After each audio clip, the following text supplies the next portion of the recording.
নমস্কার বন্ধুরা, আমি শ্রাবণী। আমি চলে এসেছি আরও একটি রেসিপি নিয়ে। চলো রেসিপিটি তাহলে একবার দেখে নিই। আমার আজকের রেসিপি সজনে ফুলের তরকারি। সজনের ফুল খাওয়া স্বাস্থ্যের পক্ষে ভীষণ ভালো এবং বাজারে এখন সজনের ফুল কিনতে পাওয়া যায়। অনেক বাড়িতেই এখন সজনে ফুলের তরকারিটা রান্না করা হয়। আমি যেহেতু রান্না করলাম তাই ভাবলাম রেসিপিটি তোমাদের সাথে একটু শেয়ার করি। আজকের এই রান্নাটা বানানোর জন্য আমি কিছুটা সজনে ফুল নিয়েছি।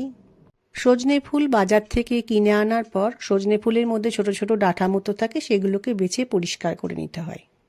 ফুলগুলোকে ভালো করে বেছে নিয়েছি। রান্না করার আগে কয়েকবার ধুয়ে পরিষ্কার করে নেব। রান্নার শুরুতে কড়াইটাকে গরম করে নিয়েছি। কড়াইয়ের মধ্যে পরিমাণ মতো সর্ষের তেল দিয়ে নিলাম।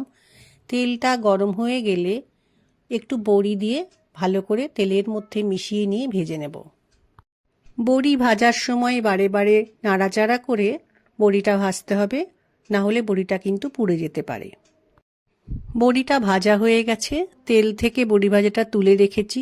এবার ওই একই তেলে একটু পাঁচফোড়ন দিয়ে নিলাম, কাঁচা লঙ্কা ফোড়নে দিলাম। ফোড়নটা একটু ভালো করে ভেজে নেব।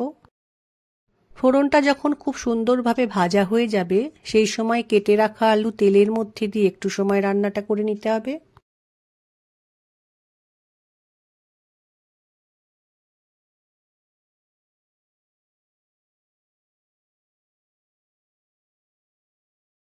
একটু সময় আলু ভেজে নেওয়ার পর আলুর কাঁচা গন্ধটা চলে গেছে। এই সময় আমি একটা একটা করে মশলা দিয়ে নেব। প্রথমে দিলাম পরিমাণ মতো নুন, এরপর দিলাম হলুদ গুঁড়ো, দিয়ে দিলাম অল্প পরিমাণে জিরে গুঁড়ো।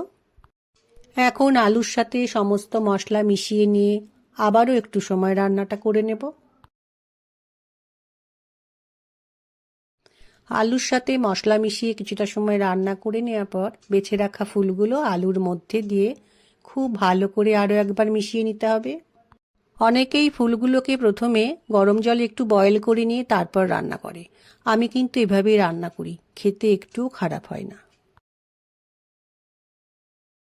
এখন রান্নার মধ্যে পরিমাণ মতো জল দিয়ে জলটা রান্নার সাথে খুব ভালো করে মিশিয়ে নিয়ে একটু সময় ফুটতে দেব। তরকারি ফুটে উঠেছে। এখন কড়াইয়ের ওপরে একটা ঢাকা দিয়ে রান্নাটা করব, তাহলে তরকারিটা আমার তাড়াতাড়ি সেদ্ধ হয়ে যাবে। কড়াইয়ের ওপর থেকে ঢাকাটা সরিয়ে নিয়ে দেখলাম আলুগুলো সেদ্ধ হয়ে গেছে। ভেজে রাখা বড়িগুলো ভেঙে নিয়ে রান্নার মধ্যে দিয়ে খুব ভালো করে আরও একবার মিশিয়ে নিতে হবে। ভেজে রাখা বড়ি ভেঙে নিয়ে রান্নার মধ্যে দিলে তার স্বাদটা কিন্তু খেতে আর একটু ভালো হয়। এই সময়ে সজনে ফুলের তরকারি খাওয়া শরীরের পক্ষে ভীষণ ভালো।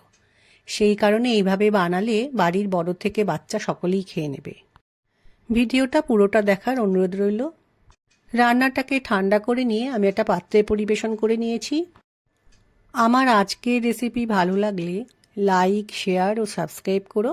ভিডিওটি দেখার জন্য ধন্যবাদ। ভিডিওটি আজ এখানেই শেষ করছি।